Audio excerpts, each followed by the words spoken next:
we shall reflect on the life of St John Baptist Mary Vianney. This remarkable saint, whom the Church upholds as the model and patron of the secular clergy, was born on the 8th of May 1786 in the fanatically anti-clerical and irreligious age of the French Revolution and Napoleon Bonaparte. The fourth of 6 children of devout parents, Jean-Baptiste Marie grew up an unlettered farmhand, and at the age of 13 made his first communion secretly in a farm shed while others unloaded hay to avert suspicion.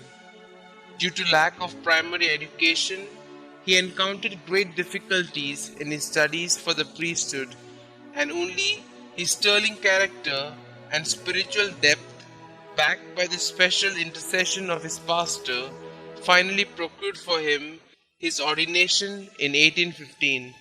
Assigning him to the obscure little village of Ars near Lyons, the Vicar General told him, "There is not much love of God in that parish. You will enkindle it." In fact, the villagers and farmers were living in a state of great spiritual and moral neglect, addicted to drink and an inordinate craze for dancing. John Vianney set about working quietly among the poor and the sick of the parish, and passed many hours a day before the Blessed Sacrament, pleading for the conversion of his flock. For the remaining 40 years of his life, he also subjected his body to flagellations and severe austerities of every kind in a spirit of penance and expiation on their behalf. He preached in a simple language, using imagery from everyday life.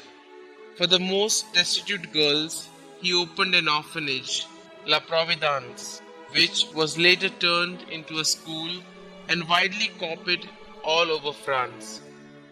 A confraternity of the Blessed Sacrament was also started. The chiefest and the most successful labor of the Cour des Arts was the spiritual direction of souls in the confessional, where he regularly spent 14 to 18 hours daily.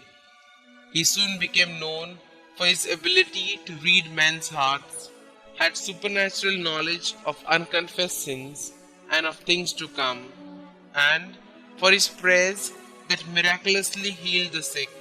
Not only was the village of Ars transformed morally and spiritually within a few years, but people started coming to him from all parts of Europe and even America with their problems. John Vianney was all zeal and amiability, endless patience and humility.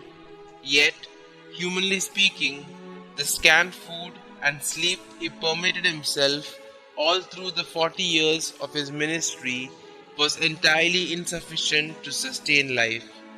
Besides, as witnessed by the villagers, he was for years also tormented by diabolical manifestations. Towards the end of his life, he was made honorary canon of Lyons, and the French government honored him with the knighthood of the Legion of Honor, though of course he cared nothing for such accolades. He died on the 4th of August 1859 and was canonized by Pope Pius XI in 1925.